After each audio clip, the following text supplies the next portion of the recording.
Just dump all 4 kids on her. She doesn't do anything anyway.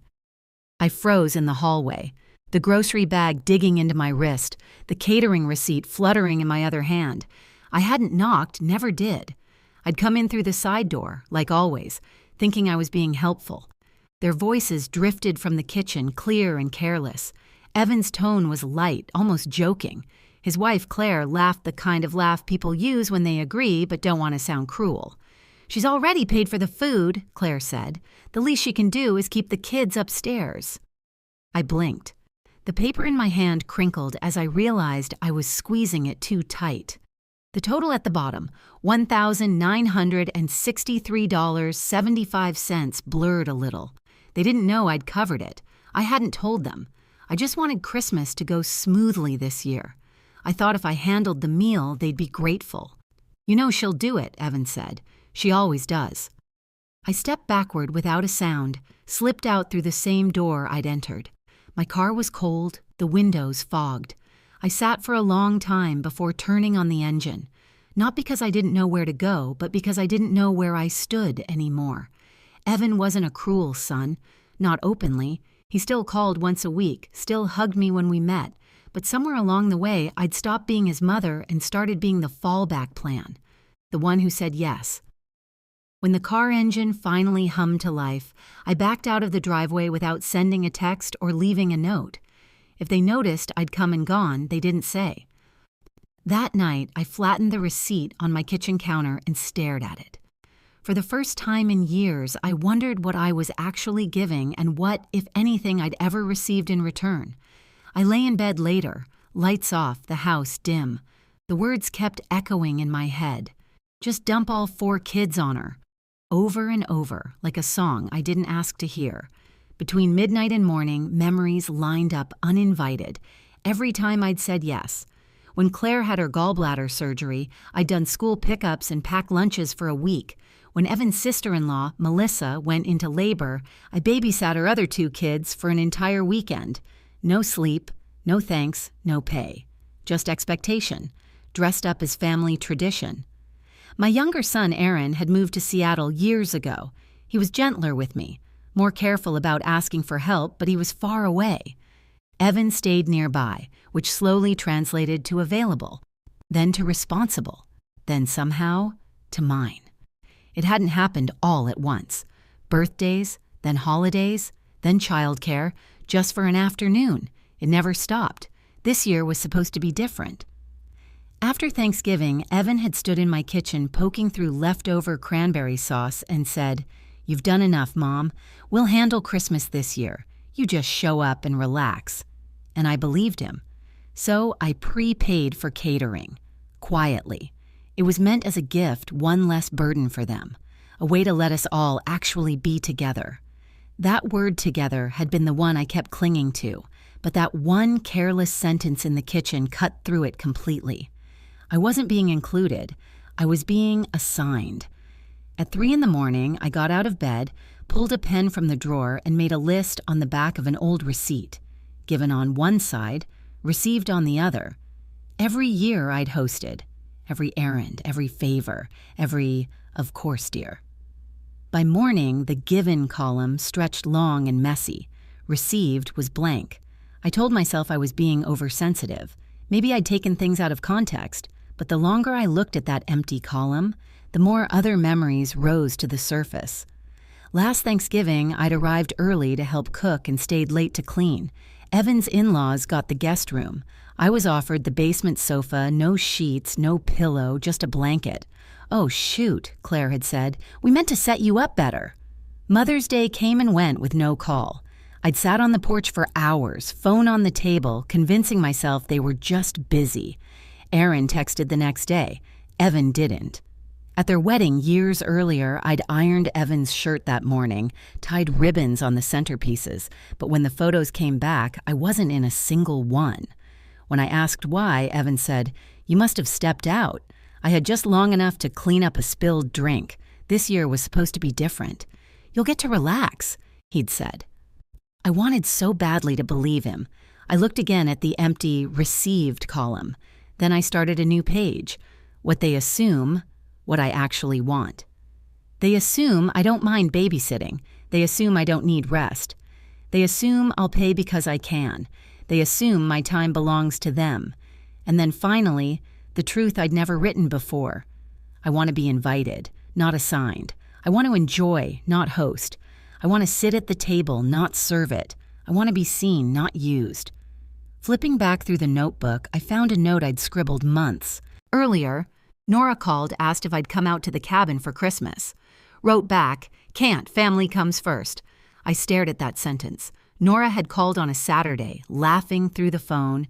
"Come to the desert, Mara. We'll drink wine by the fire and make the younger ones cook." I'd told her I couldn't, but now I wasn't so sure. The next morning, I called the catering company. "Mrs. Barrett," the woman said, "your order for the 25th. Was there an issue?" "Yes," I said, "I need to cancel." Keyboard clicks. "You'll receive about $1,000 back after deposit." I thanked her and hung up before I could change my mind. It felt strange, lighter, like unclenching a fist I hadn't realized was tight. Then I wrote myself a note. No one else gets to define your worth. I folded it, addressed it to myself, and dropped it in the outgoing mail. A message from me to me. That afternoon, my phone buzzed. Evan's name flashed, twice. No voicemail.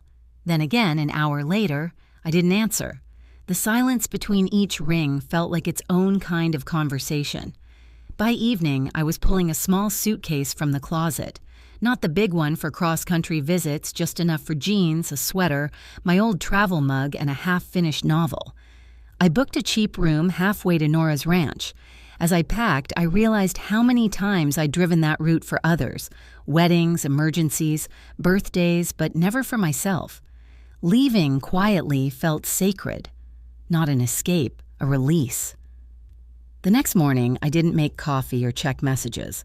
I just picked up my suitcase and stepped outside.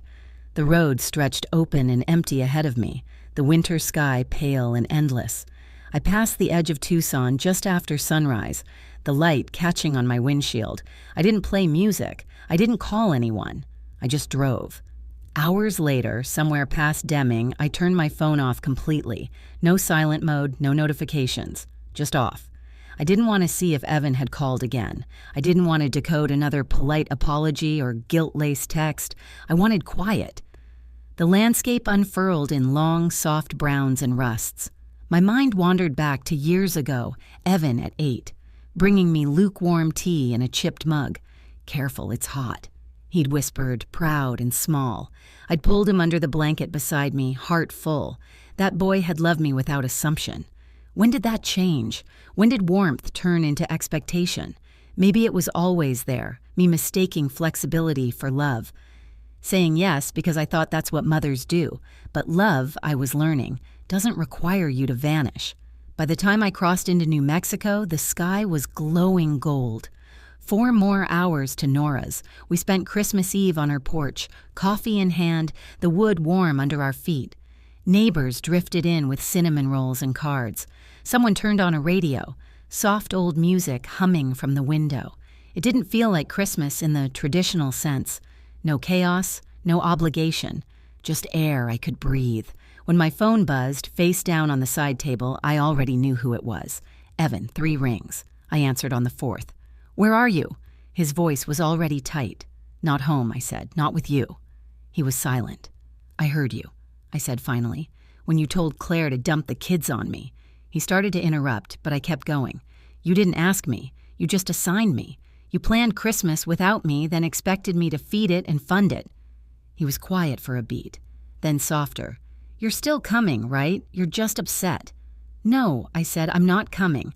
I canceled the catering. It was my order, my gift, and I've decided to keep it." "Mom, this is dramatic."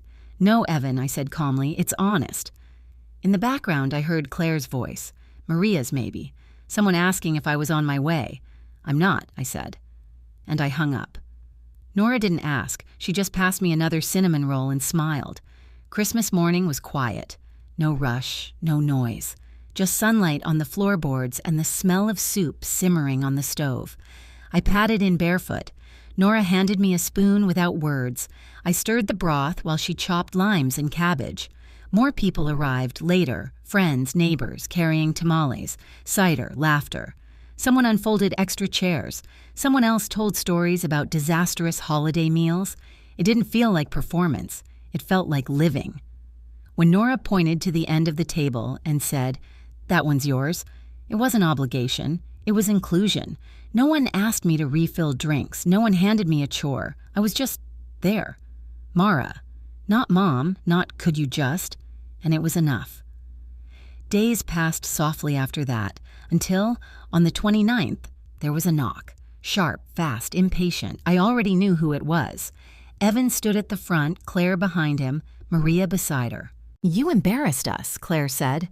I didn't bother with small talk. "The food never came," Maria added. "People were confused. You ruined Christmas." Evan crossed his arms. "Yeah, Mom, you really did." I rested my hands on the counter, calm. "I didn't ruin anything," I said.